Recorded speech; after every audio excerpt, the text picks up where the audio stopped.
पत्रकार दिनाच्या निमित्ताने माहूर पोलीस ठाण्यात पत्रकारांचा सन्मान सोहळा मोठ्या उत्साहात पार पडला। सर्वसामान्य जनतेला न्याय मिळवून देण्यासाठी पत्रकारांची भूमिका अत्यंत महत्त्वाची असल्याचे प्रतिपादन उपविभागीय पोलीस अधिकारी किरण कुमार भोंडवे यांनी यावेळी केले।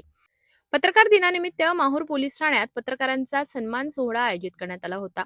या कार्यक्रमाच्या अध्यक्षस्थानी उपविभागीय पोलीस अधिकारी किरण कुमार भोंडवे होते, तर यावेळी पोलीस निरीक्षक देवीदास चोपडे आणि सहाय्यक पोलीस निरीक्षक शरद घोडके यांची उपस्थिती होती। कार्यक्रमाच्या सुरुवातीला दर्पणकार बाळशास्त्री जांभेकर यांच्या प्रतिमेला पुष्पहार अर्पण करून अभिवादन करण्यात आले। त्यानंतर उपविभागीय पोलीस अधिकारी किरण कुमार भोंडवे यांच्या हस्ते पत्रकारांचा डायरी, नोटबुक, पेन व पुष्पगुच्छ देऊन सत्कार करण्यात आला। यावेळी बोलताना उपविभागीय पोलीस अधिकारी किरण कुमार भोंडवे म्हणाले, पत्रकार हा समाजाचा आरसा असून शासन आणि जनतेतील महत्त्वाचा दुवा आहे।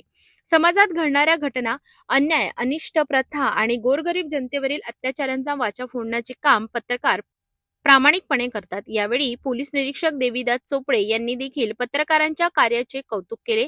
पत्रकारांनी पोलीस प्रशासनाला सहकार्य करावे अशी अपेक्षा व्यक्त करत त्यांनी दर्पण दिनाच्या शुभेच्छा दिल्या। पत्रकारांच्या वतीने ज्येष्ठ पत्रकार नंदकुमार जोशी यांनी मनोगत व्यक्त केले। पोलीस प्रशासनाने आयोजित केलेल्या या सत्कार सोहळ्याबद्दल आभार व्यक्त करत भविष्यातही पोलीस प्रशासनाला सर्वतोपरी सहकार्य करण्याचे आश्वासन दिले। या कार्यक्रमाला पोलीस प्रशासनाचे कर्मचारी आणि पत्रकार मोठ्या संख्येने उपस्थित होते।